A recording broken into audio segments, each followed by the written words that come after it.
हमारे उद्धारकर्ता प्रभु यीशु मसीह के नाम में आप सबको जय मसीह की।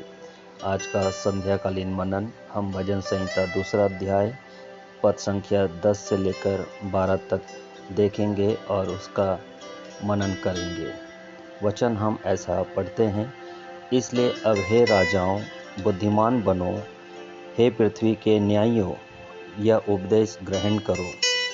डरते हुए यहोवा की उपासना करो और कांपते हुए मगन हो। पुत्र को चूमो, ऐसा न हो कि वह क्रोध करे और तुम मार्ग ही में नष्ट हो जाओ, क्योंकि क्षण भर में उसका क्रोध भड़कने को है। धन्य है वे जिनका भरोसा उस पर है। यहाँ पर जब हम भजन संहिता दूसरा अध्याय को पढ़ते हैं पूरे भागों को, तो ये एक बेहद शक्तिशाली और राजसी या फिर मिसियानिक भजन है। यह परमेश्वर की संप्रभुता, उसके चुने हुए राजा या मसीहा और पृथ्वी के शासकों को एक गंभीर चेतावनी और मार्गदर्शन देता है।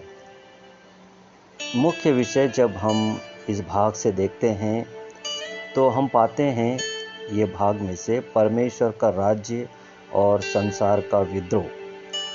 इस भजन को 4 भागों में देखा जा सकता है। पहला हम 1 से लेकर 3 पद तक जब देखते हैं, संसार का विद्रोह के विषय में वर्णन करता है भजनकार।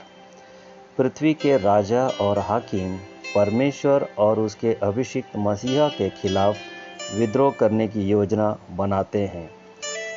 दूसरा पद जब हम देखते हैं 4 से लेकर 6 भागों में, वहाँ पर परमेश्वर की प्रतिक्रिया का वर्णन हम देखते हैं। स्वर्ग में बैठा परमेश्वर उनके विद्रोह पर हंसता है और क्रोध में कहता है कि उसने अपने राजा या मसीहा को सिय्योन पर्वत पर ठहरा दिया है। तीसरा बात हम जब इसमें से पाते हैं, पद 7 से लेकर 9 तक पुत्र का अधिकार के विषय में कहता है। मसीहा स्वयं बोलता है और परमेश्वर की उस प्रतिज्ञा को प्रकट करता है जहां उसे सारी जातियों और पृथ्वी के छोरों का अधिकार दिया गया है, यानी कि हर एक अधिकार प्रभु यीशु मसीह के हाथों में सौंपा गया है। चौथी बात हम इस भाग से पाते हैं, पद संख्या 10 और 12 तक चेतावनी और नियंत्रण के विषय में हम पाते हैं। वहाँ हम राजाओं को बुद्धिमान बनने और मसीहा के सामने झुकने का अंतिम अवसर दिया जाता है। हम भजन 2 का 10 पद पढ़ते हैं और हम ऐसा पाते हैं, इस कारण अब हे राजाओं बुद्धिमान बनो, हे पृथ्वी के न्यायियों उपदेश ग्रहण करो। इसका अर्थ ये है कि यहाँ पवित्र शास्त्र या परमेश्वर के पवित्र बाइबल हमें ये बताती है कि संसार के शक्तिशाली नेताओं, शासकों और न्याय करने वालों को संबोधित करता है। यह भाग परमेश्वर उन्हें चेतावनी देता है कि वे अपने घमंड को छोड़ें। सच्ची बुद्धिमानी अपनी ताकत में नहीं, बल्कि परमेश्वर की संप्रभुता को स्वीकार करने में है। जब हम इसका दूसरे भागों में आते हैं या फिर 11 पद हम जब पढ़ते हैं, वहाँ पर वचन हम ऐसा पाते हैं, डरते हुए यहोवा की सेवा करो और कांपते हुए मगन हो। इसका अर्थ ये है, यह पद एक सुंदर संतुलन को दिखाता है। भय या फिर रिवरेंस और आनंद, जॉय, परमेश्वर की सेवा केवल एक कर्तव्य नहीं बल्कि आनंद है। लेकिन यह आनंद उसकी पवित्रता और सामर्थ्य के प्रति गहरे आदर या भय के साथ होना चाहिए। तीसरा मुख्य बात जब हम इसकी 12वां पद को देखते हैं, पुत्र को चूमो करके इस भाग से बताया गया है। वो ऐसा है कि ऐसा ना हो कि वह क्रोध करे और तुम मार्ग ही में नाश हो जाओ, क्योंकि उसका क्रोध झट भड़कने वाला है। धन्य है वे जिनका भरोसा उस पर है। इसका अर्थ हम देखते हैं, पुत्रों को चूमने का अर्थ प्राचीन संस्कृति में राजा के पैर या हाथ को चूमना पूर्ण समर्पण, वफादारी और अधीनता का प्रतीक था। यहाँ इसका अर्थ यह है, परमेश्वर के पुत्र यानी प्रभु यीशु मसीह के सामने पूरी तरह समर्पित होना। दूसरा बात हम इस भाग से देखते हैं, चेतावनी और प्रतिज्ञा। जो लोग विद्रोह पर अड़े रहेंगे वे न्याय के दिन नष्ट हो जाएंगे, लेकिन जो उस पर भरोसा शरण रखते हैं वे धन्य और आशीषित और सुरक्षित हैं। और जब हम इसके पुत्र को चूमने का आत्मिक अर्थ जब हम पढ़ते हैं या समझते हैं, पहली बात हम पाते हैं, परमेश्वर पिता अपने इकलौते पुत्र प्रभु यीशु मसीह से प्रसन्न है। जब हम मत्ती रचित सुसमाचार 3 अध्याय उसका 17 पद पढ़ते हैं, वहाँ हम ऐसा पाते हैं, और देखो यह आकाशवाणी हुई, यह मेरा प्रिय पुत्र है जिससे मैं अत्यंत प्रसन्न हूँ।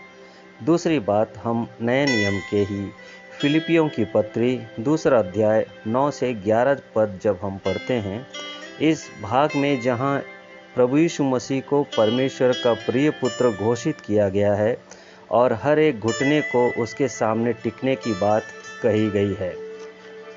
तीसरा बात हम प्रकाशित वाक्य से पढ़ते हैं। प्रकाशित वाक्य 19 अध्याय 15 से लेकर 16 पद तक मसीह का जातियों पर शासन और न्याय करने वाले राजाओं के राजा के रूप में प्रकटीकरण किया गया है। और अंत में धन्य हैं वे जिनका भरोसा उस पर है। जब हम इसकी 12वीं पदों से जब नीचे वाली भागों में पढ़ते हैं तो वहाँ पर ऐसा लिखा है। हम चौथी बात नीति वचन 9 का 10 में हम इसी भाग से कुछ समझ में आने वाली बातों को पाते हैं। नीति वचन 9 का 10, यहोवा का भय मानना बुद्धि का आरंभ है और परम पवित्र ईश्वर को जानना ही समझ है। एक उदाहरण जिसके विषय में मैंने पहले भी कहा था कि एक राजा ने घमंड किया और उसका क्या हाल हुआ। उस राजा का नाम नबूकदनेस्सर राजा था। जहां हम दानियल 4 अध्याय में हम उस राजा के विषय में पढ़ते हैं। उसका जीवन जो था, पहली बात हम देखते हैं, उसका जीवन विद्रोह और घमंड से भरपूर था।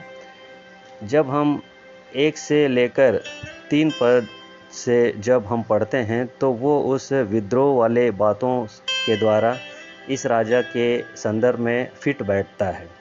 वह एक महान और क्रूर राजा था जिसने अपने घमंड में कहा, क्या यह बड़ा बाबुल नहीं है जिसे मैंने अपने बाहुबल से बनाया है। यानी कि वो राजा जो है अपने हाथों से किया गया परिश्रम को परमेश्वर से उच्च मानने लग गया और वो इस बात को समझने लग गया कि मैं ही सबसे बड़ा राजा हूँ और मेरे सामने कोई कुछ भी नहीं कर सकता।